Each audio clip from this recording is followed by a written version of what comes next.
Odilxon, bu videom, bu chaqiruvim sen uchun bo'ladi. Kecha-kechangda yutding, omadingni bersin, malades. Mujikcha jang bo'ldi, dastoyni jang bo'ldi. Endi hamma yozyapti. PR qildilaring, boshqa narsa qildilaring, sizlar aktiv uchun deb. Yo'q, biz aktiv uchun emas. Biz kecha mujikcha dastoyni jang qildik.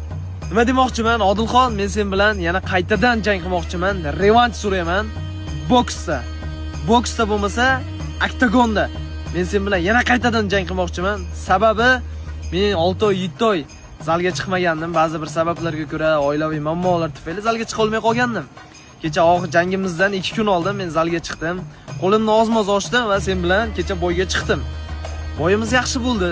Boyda yutding. Malades. Lekin men sen bilan yana revanch so'rayman. Agar men shug'ullanib yurganimda seni yutib qo'yardim. Yutib qo'yishim mumkin edi. Vaziyat nima bo'lyapti? Hammasini o'zing bilib turibsan. Vazning mendan ozgina baland edi. Vazning to'g'ri